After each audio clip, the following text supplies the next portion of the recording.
할렐루야. 오늘 아침 여러분을 만나 뵙게 되어서 반갑습니다. 자, 오늘 말씀은 사도행전 13장 말씀입니다.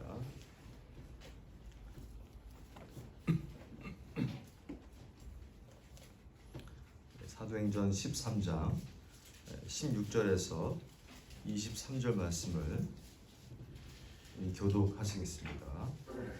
사도행전 13장 16절에서 23절 말씀을 교독하시겠습니다.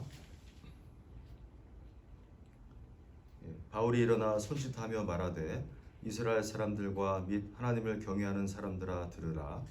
이 이스라엘 백성의 하나님이 우리 조상들을 택하시고 애굽 땅에서 나그네 된 그 백성을 높여 큰 권능으로 인도하여 하사 광야에서 약 40년간 그들의 소행을 참으시고 가나안 땅 일곱 족속을 멸하사 그 땅을 기업으로 주시기까지 약 450년간이라. 그 후에 선지자 사무엘 때까지 사사를 주셨더니 그 후에 그들이 왕을 구하거늘 하나님이 베냐민 지파 사람 기스의 아들 사울을 40년간 주셨다가 패하시고 다윗을 왕으로 세우시고 증언하여 이르시되 내가 이새의 아들 다윗을 만나니 내 마음에 맞는 사람이라 내 뜻을 다 이루리라 하시더니 하나님이 약속대로 이 사람의 손에서 이스라엘을 위하여 구주를 세우셨으니 곧 예수라. 아멘. 하나님의 말씀입니다. 오늘 읽으신 말씀처럼 다윗이 하나님의 마음에 합했다고 그렇게 기록되어 있는데, 하나님 마음에 합한다는 것이 무엇인가, 우리가 자주 듣는 말씀이지만 또 얼마나 어렵고 힘든지 또 중요한지를 다시 한번 생각을 하게 됩니다. 사람의 마음에 합해도 우리가 좋은 일이 있는데 하나님 마음에 합한다면 우리가 얼마나 그것이 큰 축복인지를 모릅니다. 그래서 사람의 마음에 서서 들지 않는다 하더라도 하나님 마음에 들 수 있다면은 결국 하나님도 기쁘게 할 수 있고 또 사람도 행복하게 할 수 있지 않겠습니까? 오늘 보시면은 다윗이 용모도 훌륭합니다. 여덟 아들 중에 막내였고 그 얼굴빛이 붉고 아름다운 용모를 가졌다고 사무엘상에서 16장 12절에 기록이 되어 있습니다. 그럼 도대체 어떠한 면에서 다윗이 그렇게 하나님 마음에 들었을까? 다윗도 사람인데, 다윗도 육신을 입고 있고 얼마든지 죄를 지을 수 있는 그런 사람이었지만 어떻게 하나님께 그런 칭찬을 들었을까 생각을 하게 됩니다. 제일 처음 보면은 다윗은 하나님의 뜻을 늘 생각하는 사람이었습니다. 사도행전 13장 36절을 보시면은 다윗이 당시 하나님의 뜻을 쫓아 섬기다가 잠들어 있다 이렇게 표현되어 있습니다. 그러니까 하나님 생각을 늘 하는 거죠. 잠자기 전에도 잘 때도 어떤 목사님들은 잘 때도 영적으로 성숙해지는 시간이다 그렇게 얘기하시더라고요. 자기 전에 기도하는 게 참 중요한데요. 우리에게는 개인의 의지가 있고 또 우리가 어떤 선택도 할 수 있는 지혜도 있고 소원도 있지만은 다윗은 하나님이 무엇을 원하시나 늘 물어보고 기도하는 그런 사람이었습니다. 어떤 면에서 너무 간단하지만 신앙인은 결국 하나님이 나한테 무엇을 원하시는지를 계속 물어보는 사람이라고 할 수 있죠. 그래서 그 하나님의 뜻을 내가 받아들이고 그걸 내가 최대한 따르려고 노력하는 겁니다. 시편 143편 10절에 보시면은 주는 나의 하나님이시니 나를 가르쳐 주의 뜻을 행하게 하소서 그렇게 기록하고 있습니다. 이 말씀 따라서 다윗이 얼마나 하나님을 사모하고 하나님의 뜻을 사모하는지를 그 뜻대로 살기를 원하는지를 우리가 짐작할 수 있습니다. 하나님의 뜻을 우리가 좀 살펴보려면은 여러분 개인의 또 저 개인의 뜻을 내려놓아야 됩니다.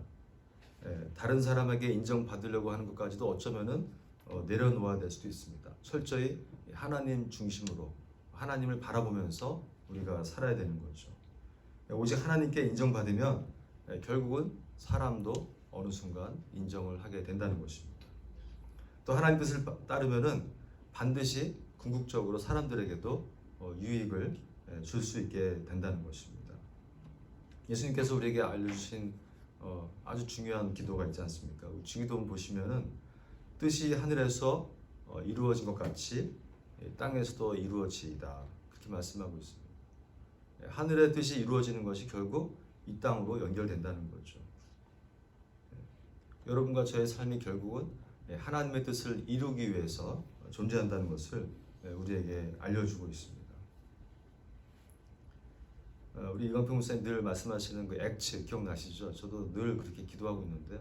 그래서 adoration, 찬양, 하나님을 찬양하는 거, praise 하는 거죠. praise your name on high, 하나님을 높이 찬양한다. 또 그다음 뭡니까?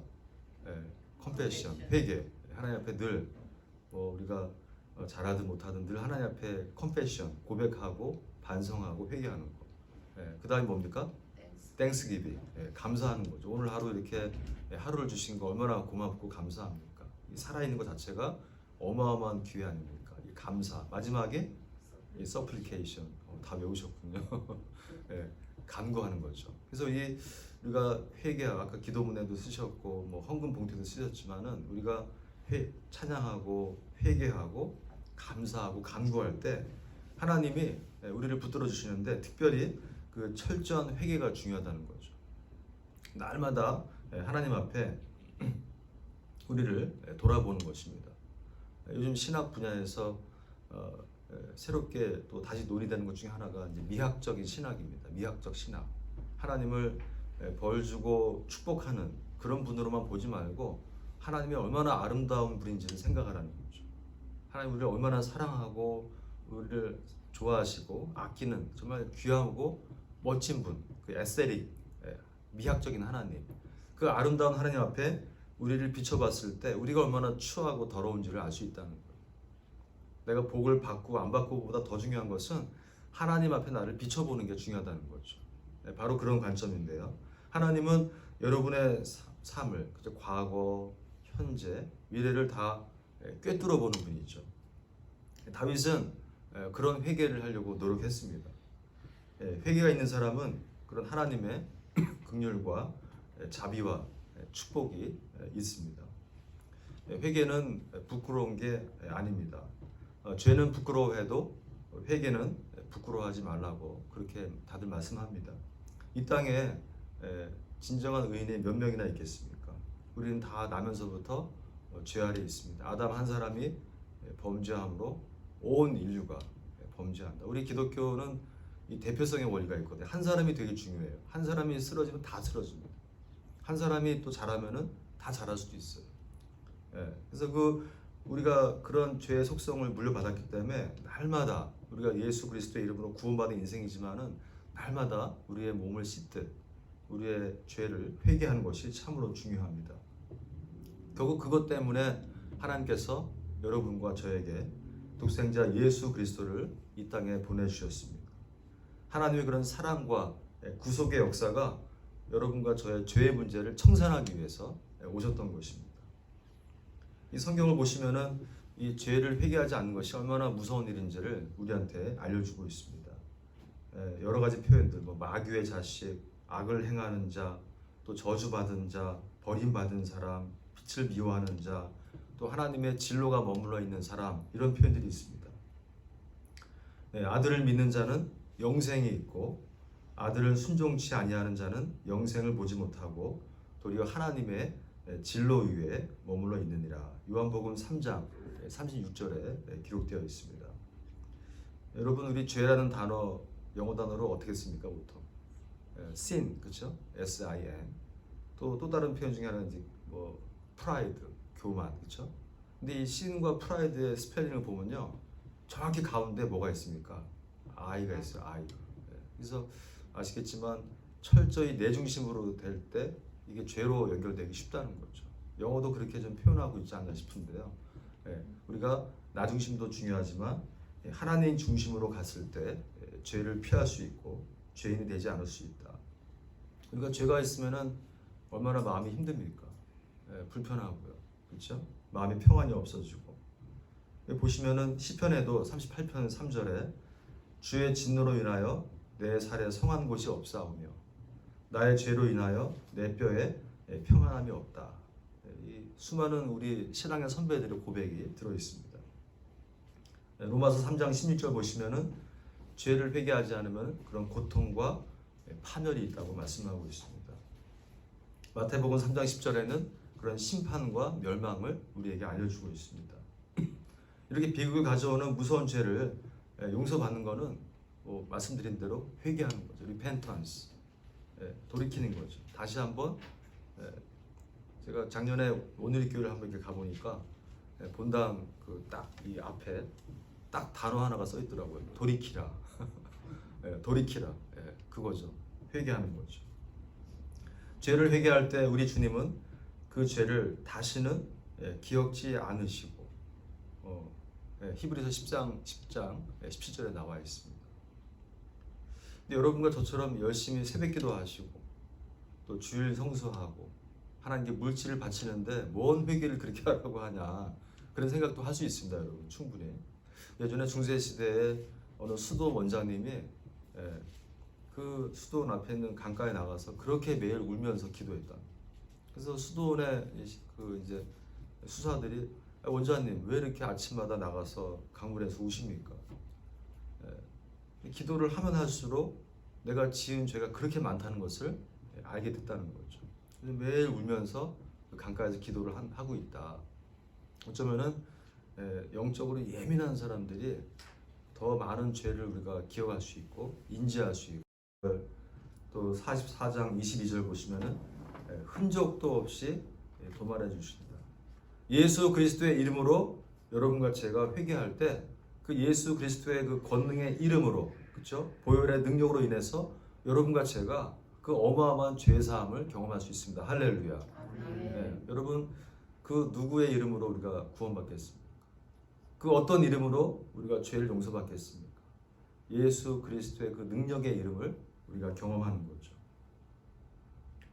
그래서 그 긍휼의 여김을 받게 되고 또 재앙이 사라지면서 그것이 바로 축복이죠. 하나님께서는 회개하는 죄는 절대로 정죄하지 않고 죄에서 해방시켜 주시고 용서해 주신다고 말씀을 통해서 우리에게 알려주고 있습니다. 여러분 아시는 대로 다윗도 그렇죠? 다윗도 연약한 사람이었죠. 그도 흉악한 죄를 지었습니다. 우리아의 아내를 또 만나서 간음을 하고 또 그의 남편을 전쟁터에서 죽게 만드는 그런 끔찍한 일도 했습니다. 이 모든 죄 때문에 다윗도 얼마나 고통스러웠을까 생각을 합니다. 그가 눈물로 침상을 적시면서 회개했다고 그렇게 나와 있습니다. 근데 결국은 그가 대가를 치르긴 했지만은 하나님께서 최종 그의 죄를 용서해 주십니다. 그뿐이겠습니까? 그 이후에 수많은 신앙의 우리 동료들, 선배들, 베드로도 예수님을 3번이나 부인했어요. 아니 3년이나 먹고 자고 같이 동고동락했던 사람인데 그 모시던 선생님, 그 귀한 리더를 배신하는 베드로. 나는 절대 부인하지 않을 거라고 약속했지만 끝내 그렇죠? 예수님을 부인했던 3번이나 그 베드로도 또 나태하고 게을렀던 유두고도 또 창기 고멜도 또 순종하지 못해서 도망다니던 요나도 또 금송아지 우상을 섬겼던 아론도 결국 회개할 때 하나님이 그들의 죄를 용서해 주십니다. 하나님이 그들에게 긍휼의 은혜를 입혀 주십니다. 결국 그것이 우리에게 하나님의 은혜에 합해지는 하나님 마음에 합해지는 은혜라고 우리가 생각할 수 있습니다. 또 세 번째는 부지런한 사람인 것 같아요. 부지런한 사람. 우리 새벽에 나오는 분들은 부지런한 사람이죠. 저도 사실은 일주일에 한 번만 나오잖아요. 제가 얼마나 게으른 사람인지 모릅니다. 예전에 부교육자 할 때는 매일 새벽기도 했는데 부교육자 안 하니까 안 나오게 되더라고요. 제가 생겼던 뉴저지 장로교회라고 있었는데 그 교회는 교회 건물이 2개였어요. 본당은 담임목사님이 하시고 또 다른 한 30분 거리에 있는 또 다른 교회에서는 부교육자가 일주일씩 걷는데 그 일주일이 얼마나 빨리 돌아오는지요. 부교육자들이 돌아가면서 하는데 설교가 얼마나 빨리 돌아오는지 모릅니다. 그런데 그때 참 많은 은혜를 경험했어요. 가시면 저보다 먼저 장로님들이 와서 앉아 계시고 심지어 아이를 들쳐업고 와서 기도하시는 사모님들 저 교회 집사님들 보면서 제가 많이 배우곤 했습니다. 다윗은 정말 부지런한 사람이었어요. 어려서부터 다윗은 그런 형들을 잘 따르고요. 아버지의 심부름도 열심히 하고 또 여러분 아시겠죠? 블레셋이라고 하는 그 강대국과 전쟁을 할 때도 그 골리앗 대장 앞에 먼저 나가서 용기 있게 말을 하죠. 그리고 그 용기에는 무엇이 있습니까? 바로 하나님의 능력을 덧입어서 이스라엘을 모독하고 하나님의 사람들을 그 흉보는 그 골리앗 대장을 향하여서 물맷돌을 던집니다. 누구의 이름으로? 만군의 여호와의 이름으로 물맷돌을 던지고 있습니다. 여러분 그 본문 여러분 보셨겠지만 그 물맷돌이 던져가지고 맞아가지고 튕겨나갑니까? 꽂힙니까? 꽂히죠. 얼마나 세게 날아갔을까. 근데 이게 하나님이 하신 거죠. 사람이 돌려가지고 어떻게 그게 이마에 딱 박히겠습니까? 하나님께서 여호와의 이름으로 돌을 날리니까 이마에 딱 박히게 해가지고 현장에서 골리앗이 직사합니다. 괴테는 말하기를 열성만이 인생을 영원하게 만든다 그렇게 말씀합니다. 열심히 하는 사람들이 인생을 만들어 간다는 거죠. 영국의 노벨상 수상자였던 물리학자 애펄트는 나의 과학의 어떤 연구의 성공은 내 지식이 아니라 내가 끊임없이 노력했기 때문에 가능했다라고 그렇게 고백했습니다. 하나님은 우리에게 영적인 가능성과 그런 육체의 가능성, 지적인 가능성, 환경, 여건, 무한한 가능성을 주셨지만은 이 가능성을 우리가 하나님의 이름으로 사용해야 돼요. 하나님의 이름에 능력을 덧입음을 당해서 우리가 사용해야 됩니다. 그러면 우리가 부지런히 열심히 기회를 놓치지 않고 일할 수 있다는 것입니다. 하나님은 그런 사람에게 복을 주지 않을 수 없다는 거죠. 영국 산업사회 발전할 때 감리교를 창시한 존 웨슬리의 설교 제목이 그래서 세월을 아껴라, 일찍 일어나라, 부지런해라 이런 제목이었습니다. 사람들이 오해했어요. 아니 설교 제목이 왜 그렇습니까? 그렇지 않다는 거죠. 부지런한 사람들이 하나님 잘 믿는다는 거죠. 열심히 일어났어요. 하나님이 크게 들어쓰시는 사람들의 공통점은 열심히 있다는 거죠. 부지런하다는 것입니다. 비록 허물도 있고 약점도 있고 부족하지만 그것으로 멈추는 것이 아니라 하나님의 이름으로 다시 일어나는 것. 여러분 아시는 베드로도 얼마나 혈기가 많은 사람입니까? 그 베드로가 그 겟세마네 동산에 로마 군병들이 예수를 잡으러 왔을 때 너무 화가 나가지고 말고의 귀를 칼을 잘 쓰는 사람이었잖아요. 칼로 말고의 귀를 베어보기도 하고 그가 수제자였지만은 그가 얼마나 그 성격을 이기지 못해서 힘들었습니까? 밀타작을 하던 기드온 용사나 또 세관에서 일을 했던 세리마테 그렇죠? 엘리사 다 그 사람들 하나하나 보면은 연약하고 부족하고 그렇죠? 약점 많지만 그들의 열성을 보시고 하나님이 그들을 쓰셨다는 것을 볼 수가 있습니다. 로마서 12장 12절 보시면은 부지런하여 게으르지 말고 열심을 품고 주를 섬기라 말씀입니다. 마태복음 11장 12절에도 세례 요한의 때부터 지금까지 천국은 침노를 당하나니 침노하는 자는 빼앗는 것이다 그렇게 말씀하고 있습니다. 다윗이 바로 그렇게 부지런히 여러분과 저처럼 그렇게 열심히 하나님을 섬겼다고 나와 있습니다. 또 여호와의 신에 감동된 것이 중요합니다. 사무엘상 16장 13절 보시면은 사무엘이 기름불을 취하여 그 형제 중에서 그에게 부었다. 다윗에게 부었고 그날 이후로 다윗이 여호와의 신에 감동되었다고 그렇게 말씀하고 있습니다. 사람이 감정으로 치울 수도 있고 자기 고집에 빠질 수도 있지만은 자기 교만에 빠질 수도 있지만은 여호와의 신에 감동되는 것입니다. 그래서 예전에 어느 목사님 댁에 갔더니만 그 목사님 댁 그 가훈이 기분으로 하지 말고 신앙으로 해라.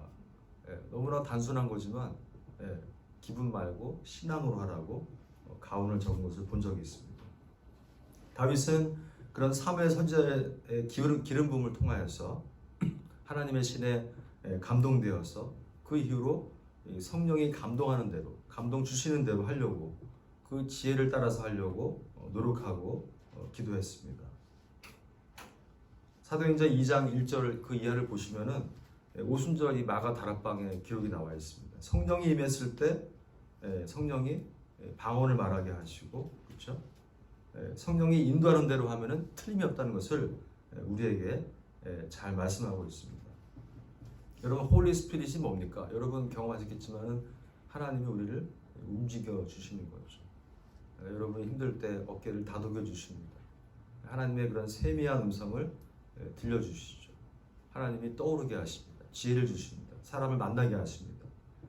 성령이 인도하는 대로 할 때 하나님의 마음에 합할 수 있다는 것입니다.